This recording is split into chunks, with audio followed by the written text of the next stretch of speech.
अपनी सुहाग रात पर लाल सुर्ख जोड़े में दुल्हन बनी सुहाग सेज पर सजी हुई मीनल कमरे में अकेले सिमटकर सिकुड़ कर बैठी सोच रही थी कि थोड़ी देर में उसके पति अंकित कमरे में आ जाएंगे और क्या वो वैसे ही पति होंगे जैसा कि उसकी सहेलियों ने बताया था, या मेरी कल्पनाओं वाले मेरे राजकुमार होंगे।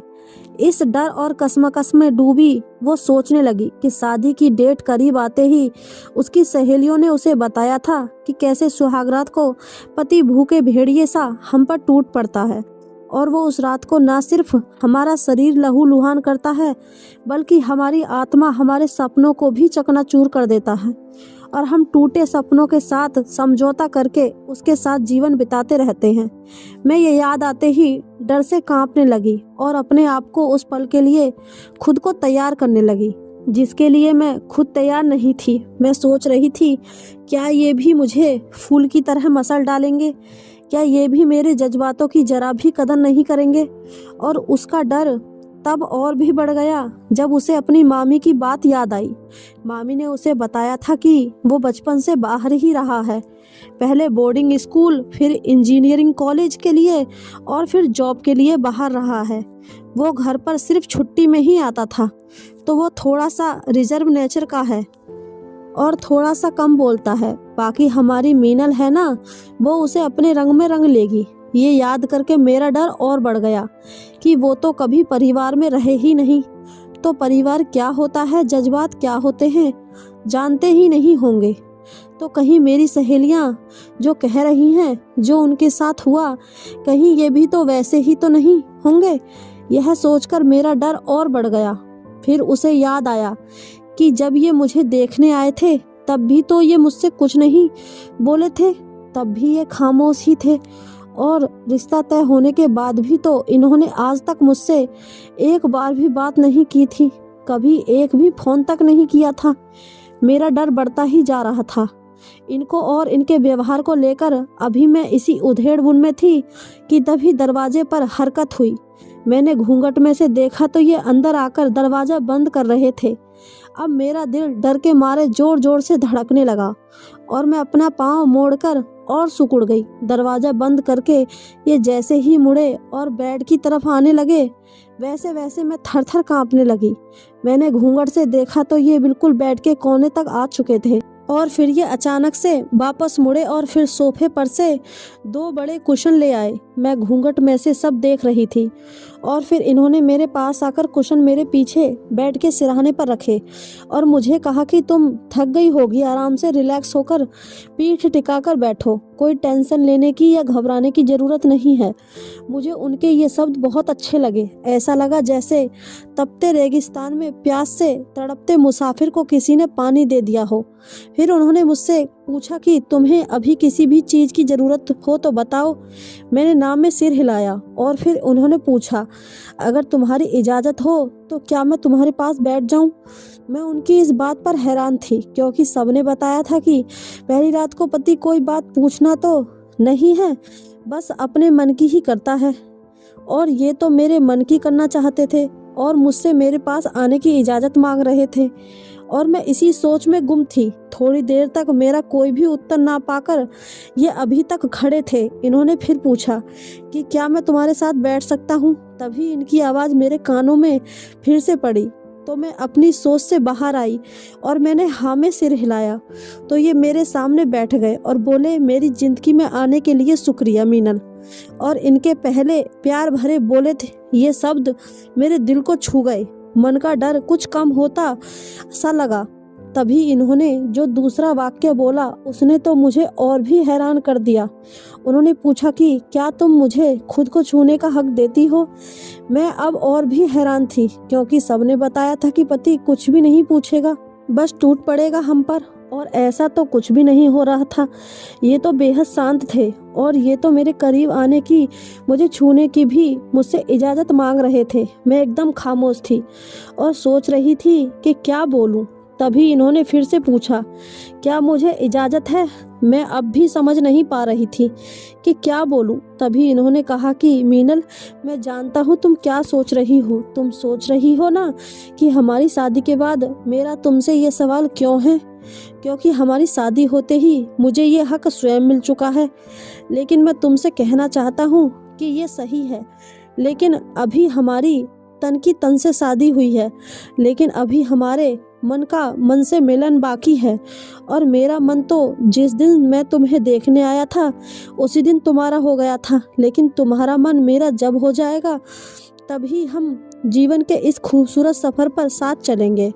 और आज मैं तुम्हारे साथ इस सफ़र पर ताउम्र चलने के लिए चाहता हूँ। उसके लिए तुम तैयार हो? मैं उनकी इतनी प्यारी बातें सुनकर भाव विभोर थी और मैंने अब बिल्कुल भी देर न करते हुए हाँ में सिर हिलाया और उन्होंने मुझे शुक्रिया कहा। और इसके बाद इन्होंने मेरी तरफ अपना हाथ बढ़ाया और कहा, मेरी जीवन संगनी जीवन के इस अद्भुत सफ़र में मेरी दोस्त बनोगी। मेरे पास इनके स्नेह और इस अद्भुत प्यार और अपनेपन के लिए शब्द ही नहीं थे। मैंने देर न करते हुए झट से इनका दोस्ती के लिए बढ़ा हुआ हाथ पकड़ लिया। अब मेरा डर भी काफ़ी हद तक जा चुका था और मैं आंखें बंद करके सोच रही थी कि ये कितने अच्छे हैं। ये तो बिल्कुल भी वैसे नहीं हैं जैसा मेरी सहेलियां बोल रही थी। क्या ये सच में इतने अच्छे ही हैं, या ये अभी थोड़ी देर के बाद ये वैसे ही बन जाएंगे जैसे मुझे बताया गया था? क्योंकि वो तो मुझे कहीं से भी काम वासना के आतुर नहीं दिख रहे थे।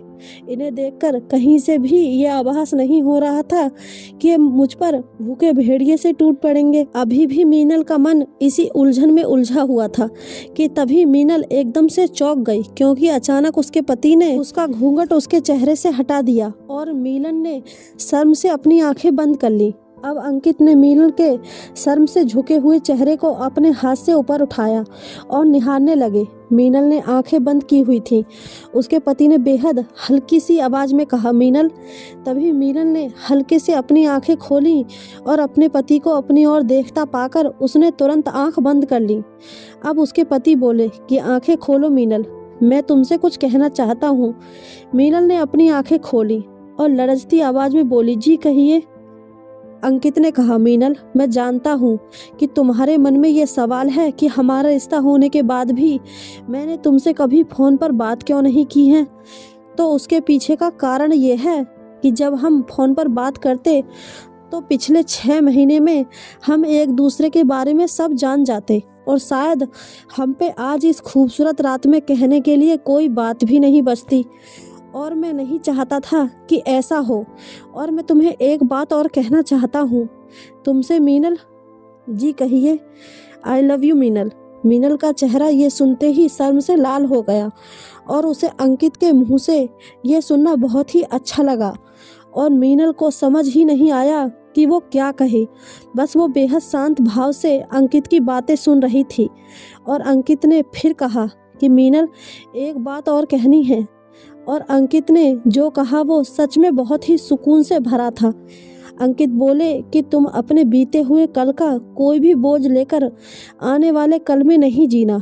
मुझे तुम्हारे उस कल से कभी कोई दिक्कत नहीं होगी, क्योंकि तुम्हारा वो कल तुम्हारा था जिसे तुमने अपने हिसाब से जिया था।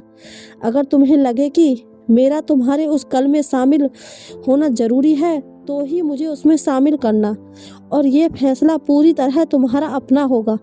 और हाँ, मैं आज तुम्हारी ज़िंदगी में शामिल हुआ हूँ तो मुझे तुम्हारे आज से मतलब होगा, वो आज जिसमें मैं तुम्हारे साथ हमेशा तुम्हारा बनके, तुम्हारा हाथ पकड़ के, तुम्हारा बेस्ट फ्रेंड, तुम्हारा हमसफ़र बनकर तुम्हारे साथ चलना चाहता हूँ, हमेशा तुम्हारे साथ रहना चाहता हूँ। मुझे आज से रहने के लिए अब तुम्हारे दिल में थोड़ी सी जगह चाहिए। क्या तुम मुझे वो जगह दोगी? मैं खामोशी से इनकी प्यारी बातें सुन रही थी। मन कर रहा था कि ये बातें चलती रहें। इतना प्यार और मेरे लिए इतना मान सम्मान इनकी बातों में था कि मैं अब भाव विभोर हो चुकी थी। ये बोले, मीनल, ये जीवन पथ बहुत कठिन होता है, बहुत से उतार चढ़ाव इसमें आएंगे। हो सकता है कभी मैं तुम्हारी उम्मीदों पर खरा ना उतरूं, और जब ऐसा हो तो तुम तब से मेरा हाथ प्यार से थामना और मुझे अपनी उम्मीदों की मंजिल की ओर ले चलना। मैं तुम्हारे साथ चलता चला जाऊंगा, और हाँ, कभी जब वक्त मेरे अनुकूल ना हो तब मेरी ताकत बनकर मुझे कसकर पकड़ कर रखना और मेरे साथ ही रहना, क्योंकि तुम साथ होती हो तो वक्त बहुत प्यार और आराम से कट जाएगा। ये अपने प्यार भरे शब्दों से मेरे दिल का हर कोना कोना भरे जा रहे थे, और मैं सोच रही थी कि मैं कितनी खुश नसीब हूँ, मैं जो अंकित मुझे जीवन साथी के रूप में मिले हैं। मेरे लिए इतना प्यार, इतना सम्मान, इसकी तो मैंने कल्पना भी नहीं की थी। तभी अंकित ने फिर जो बोला उसने तो मुझे भावुक कर दिया और मेरी आंखें झलक आई थी। मेरे दिल में सुकून और आंखों में खुशी के आंसू थे और मन इनके प्रति अपार श्रद्धा से भर गया था। ये बोले कि मीनल, अब तुम्हें अपने मम्मी पापा के लिए भी चिंता करने की ज़रूरत नहीं है। अब से वो सिर्फ तुम्हारे ही नहीं, मेरे भी माता पिता हैं, और उनकी जिम्मेदारी अब तुम्हारी नहीं, हम दोनों की, यानी कि हमारी है। हम दोनों उनका मिलकर ख्याल रखेंगे। और हाँ, उनको कहना कि मैं उनका दामाद नहीं, बेटा बनकर रहना चाहता हूँ, तो आगे से वो ये ना समझे कि उनका कोई बेटा नहीं है। उन्हें कहना कि अब उनका एक बेटा भी है, और उन्हें ये भी कहना कि वो अब तुम्हारी चिंता बिल्कुल भी ना करें। तुम्हारा ख्याल रखने के लिए अब मैं हूँ। मैं भले ही तुम्हारा ख्याल उनकी राजकुमारी जैसा ना रख सकूं, लेकिन अपनी रानी जैसा ज़रूर रखूँगा। मैं ठहरे हुए पानी की तरह रुकी हुई बस उनकी जादुई बातें सुने जा रही थी और अपनी किस्मत पर रश्क कर रही थी। तभी इन्होंने अपना हाथ फिर से मेरे करीब लाकर कहा, मेरी जीवन संगनी, तुम्हें अब सिर्फ मेरी फ्रेंड नहीं, मेरे जीवन के प्रेम पथ पर मेरी बेस्ट फ्रेंड बनकर रहना होगा।